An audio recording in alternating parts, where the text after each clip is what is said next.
हे बघ, तू तिकडे भिका माग, डाके टाक, एका लोकांची धुनी भांडी कर, पण माझे पैसे आत्ताच्या आत्ता द्यायच्या. ज्योतिबा राया, वाचवर तूच मार्ग दाखव.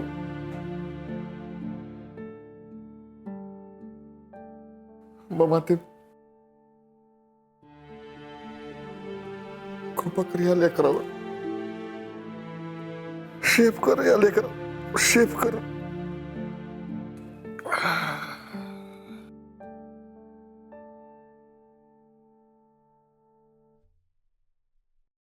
घ्या काकत कळसा आणि गावाला वळसा. अहो कवा आलाय तुम्ही? सकाळपासून चला चला आवरा आवरा, तुमचा काय आवाज नाही का काय हळी नाही. असलं कसलं वागणं म्हणते मी माणसाचं. अहो काय झालंय काय? हा, पार सकाळच्या पारी गेलाय तुम्ही आणि आत्ता आलाय, ती बी ही असं चोरासारखं. कुठं गेलता तुम्ही? माझ्या नुसत्या जीवाला घोर लागला होता. एक तर तुमचा नवा नंबर बी नाही माझ्याकडं, द्या म्हणलं तर ती बी नाही. शेवटी त्या साजरीकडनं नंबर घेतला. 2 जीवाची पोरती, तिला बी टेन्शन. अहो ताप द्यायचा द्यायचा म्हणजे किस्ता, त्याला काय परमान? इथं आमच्या डोसक्याचा भुगा पडलाय पार. मालकीनबाई, थोडा वेळ आम्हाला शांत बसू दे. रिक्वेस्ट आहे आमची.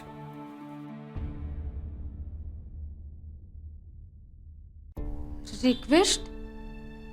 हो, असं का बोलताय तुम्ही? तुम्ही काय नव म्हणजे एखादी भानगड अंगाशी आली का? अहो असा अवसान गाळून का बसलाय तुम्ही? हे बघा, आपण काय तर तोड काढू, पण पण मला आधी नीट सांगा बरं काय झालंय ती. अहो असं शांत बसून कसं चालल? हे बघा, तुम्हाला आण आहे माझी. मला सांगा, अंबाबाई तारल आपल्याला. बाकी कोणात ताकद नाही बघ. तारलं तर तिनंच तारावं बघ आपल्याला.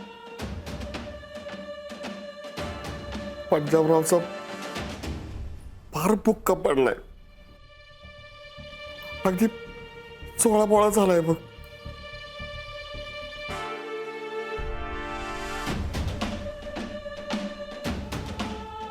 कांड करणाऱ्याची मांड मजबूत पाहिजे. असं खानदानी खानदानी म्हणत सुखासुखी असं हातपाय गाळून कसं बरं चालल?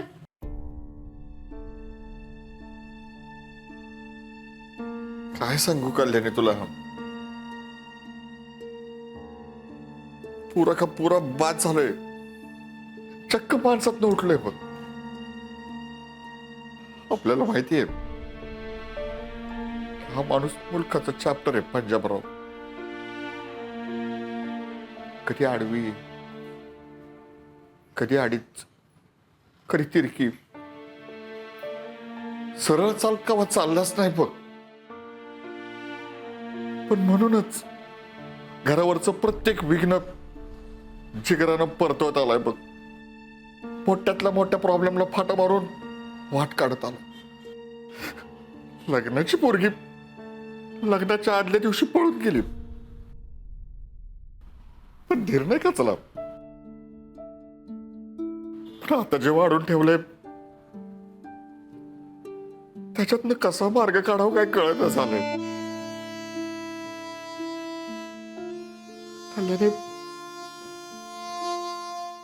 घरच्याच डोंगराखाली हात सापडून पुरता डिस्ट्रॉय झाला हा पंजाबराव.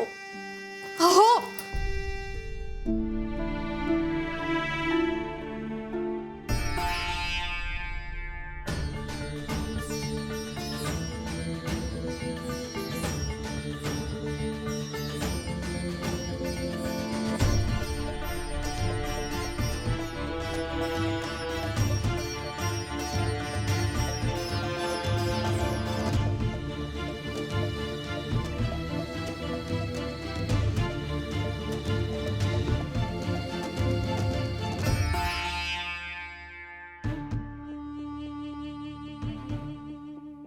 सासूबाई बोलवलं? आलात का तुम्ही?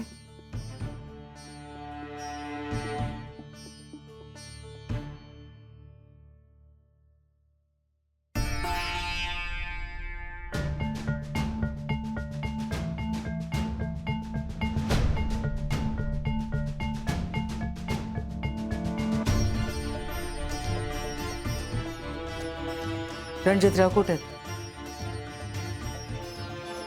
ते आम्ही आलतो तेव्हा एकत्रच आलतो, पर ते आले आले कुठेतरी बाहेर गेले. तेच विचारलंय आम्ही. कुठं? जाऊबाई म्हणाल्या की ते पानबुंद्याला गेलेत. एक बायको म्हणून साधी विचारण्याची पण तसदी घेतली नाही का तुम्ही?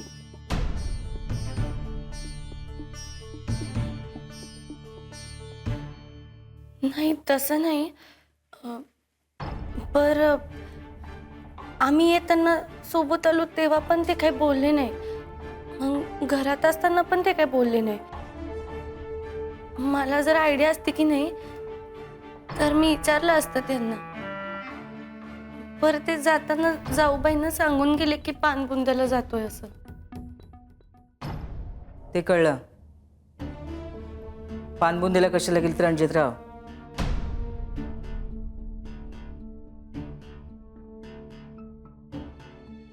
नाही म्हणजे ते मला माहित नाही हो. मला माहिती असतं तर मी.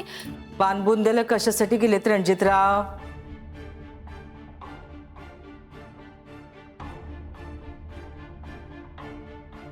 अक्का, अगं तिला काय विचारती? तिला पण माहिती नाही. ती माझ्या खोलीत होती आतापर्यंत.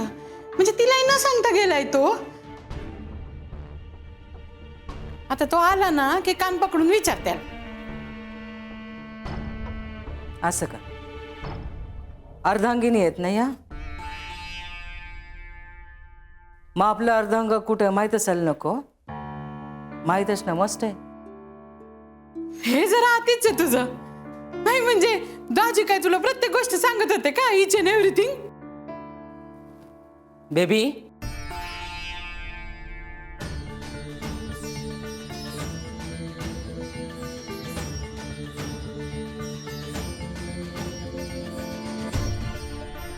म्हणजे कसं आहे, मला म्हणायचं होतं की नवीन नवरीला कुठे माहिती असतं ग नवऱ्याचं टाइम टेबल, कुठे जातो कुठे येतो. संजू मला म्हणत होती की येताना रणजितला कुणीतरी भेटलं होतं आणि रणजित जरा रागवला होता, ऑफिसचं काहीतरी काम होतं. आणि तिला काही माहित नसताना तू काय तिला असा खडा पहारेकरी करून ठेवणार आहे का ग? या तुम्ही बेबी.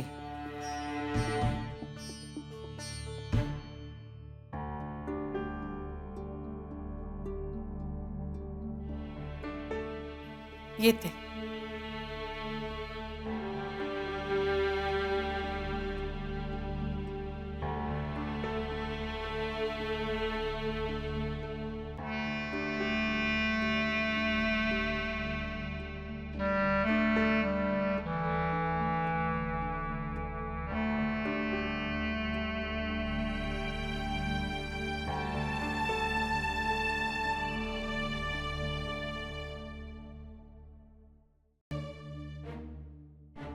शकूनच होता तो. सासूबाई काही म्हणालात का? हो, आपशकूनच होता तो असं म्हणाल.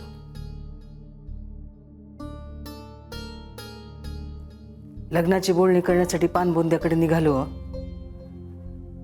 तेव्हा दारातच वरून एक चिमणीचं घरटं पडलं होतं.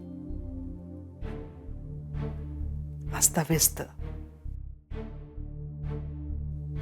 आपशकूनच वाटला तो आम्हाला बॅड ओमेन. रणजितरावांनी आम्हाला समजावून सांगितलं आपशकून नाही, पण आता पटतंय. जिला सून म्हणून आणायची होती ती पोरगी तर पळूनच गेली. जिच्याशी लग्न झालं तिला घर नवरा काहीच सांभाळायची लायकीची नाही. अपशकुनच होता तो.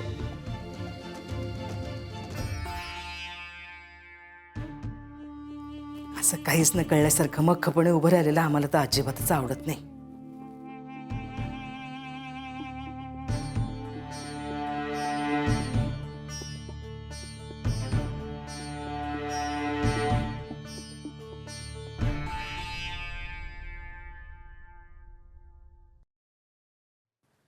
मामासाहेब,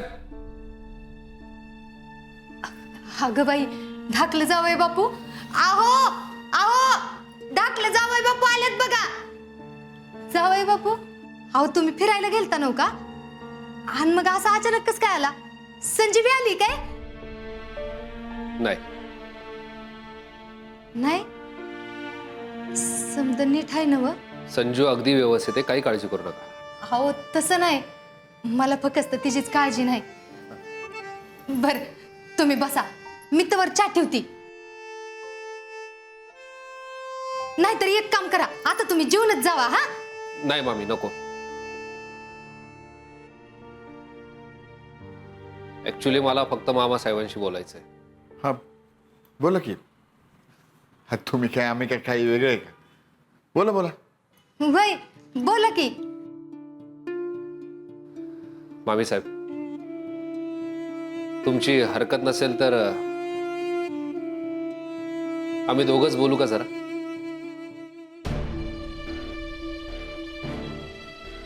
वय चालतंय, मी तर चहा ठेवते.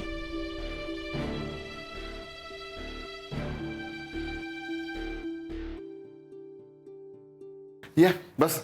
मामा, आपण जरा बाहेर बोलूयात. बर चल.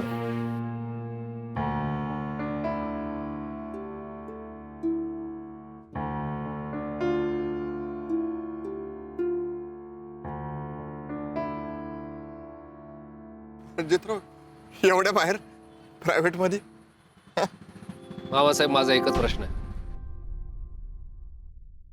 राया गोजमगुंडेकडून तुम्ही आमच्या लग्नासाठी पैसे घेतलेत?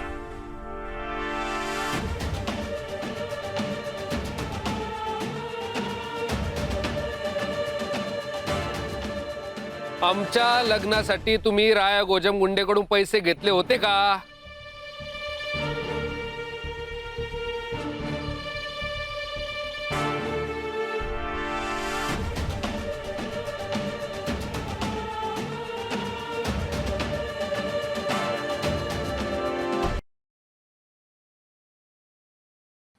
वय घेतले होते. अवपोरीचा बाप आहे मी, नडलेला. आणि नडलेल्याला अक्कल नसते. निव्वळ बेअक्कल असतो माणूस नडलेला. जिथून जिथून पैसे मिळाले तिथून तिथून पैसे घेतले आणि लगीन उभं केलं. अंबाबाईची शपथ घेऊन सांगतो रणजितराव, मला खरंच माहिती नव्हतं तुमच्या दोघांमधून आडवा इस्तू जात नाही म्हणून. पण तुम्ही तरी माझ्या जागी येऊन विचार करा की, एक पुरीचा बाप म्हणून विचार करा की, पुरीच्या बापाला सगळं करावंच लागतं जनरीतीसाठी. आणि राया माझा दोस्त आहे शाळेपासून. मला पैशाची नड होती, त्याच्याकडे पैसे होते. मी त्याच्याकडे पैसे मागितले, त्यांनी मला पैसे दिले. एवढाच काय तो संबंध. प्लीज रणजितराव, मिसअंडरस्टँडिंग करून प्लीज. आता हे एवढे पैसे त्याच्याकडून कुठून आले, कसे आले, त्याचा हेतू काय होता, असले विचार कुठे येतात पोरीच्या बापाच्या डोक्यात? त्याला दिसत असती फक्त नड.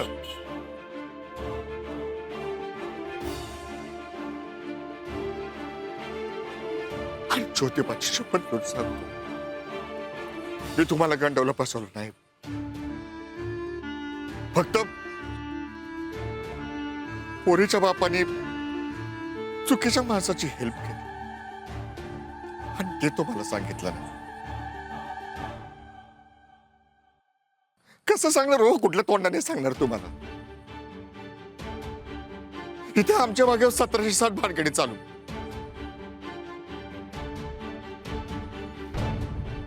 स्वरंगीने झोला केला, संजनीवर लगीन करावं लागलं. आता ह्या गिजगोळात सांगायचंच राहून गेलं. पण तुम्हाला सांगतो रणजितराव, पैसे घ्यायच्या आधी जर मला माहिती असतं ना तर हे पाप मी केलंच नसतं. आई शपथ. हो, माझ्यावर विश्वास ठेवा रणजितराव. अहो, इज्जतीला जपणारा माणूस आहे मी. हो, माझ्यावर विश्वास ठेवा. अहो मामा काय करताय? अहो लहान आहे मी, तुम्ही असं पाया पडून मला शर्मिंद करताय. उठा. मामा मी समजू शकतो, पण मला ही परिस्थितीच आवडत नाहीये. माझं लग्न राया गोजमगुंडेच्या पैशाने, ही कल्पनाच सहन होत नाही मला. मामा जे झालं ते जाऊ द्या, पण प्लीज तुम्ही आत्ताच्या आत्ता त्या राया गोजमगुंडेचे पैसे परत द्या. दिले असते. आता आमच्या अवस्था आणि कित्यात अडकलेल्या सुपारी सारखी झाली. पैसे दे म्हणून मागायला बोलवलं आणि अपमान बी केला.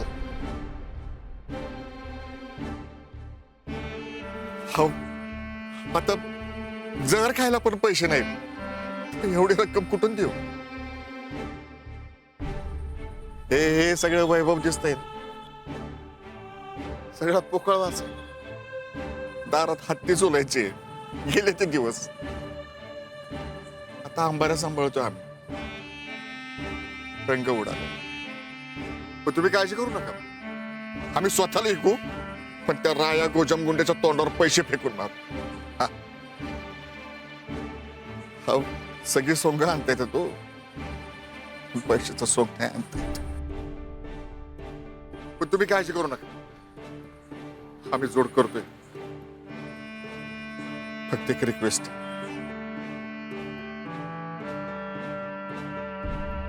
त्यातली कोणती बी गोष्ट वहिनी साहेबांनी आणि दादा साहेबांनी कळू देऊ, नाहीतर आमच्या काजूच्या तुकड्याला त्रास. अहो मामा सांभाळा स्वतःला.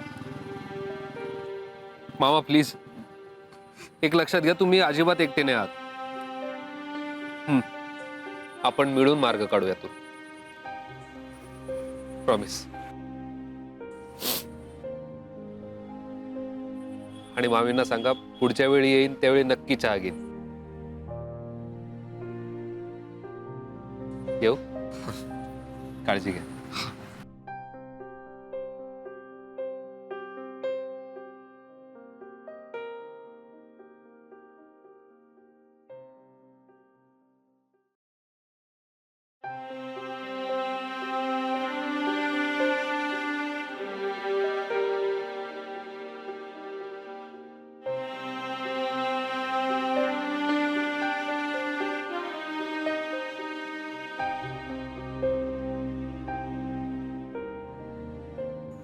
साधून साधू सारखं राहावं, असं आडग्यासारखं मधनच कोण वागत? असं बायकोला जीव टांगणीला लावून कोण जातंय? आई अंबाबाई, ते जिथं कुठं असतील त्यांचा राग शांत कर बाई. नाही माझ्यासमोर असते तर मीच केला असतं त्यांचा राग शांत, पण ते नाही ना आता माझ्या रेंज मध्ये. संजू, एवढं मोठं घर आहे, पण तुझ्याशी बोलायला एक माणूस नाही बघ, एक माणूस नाही.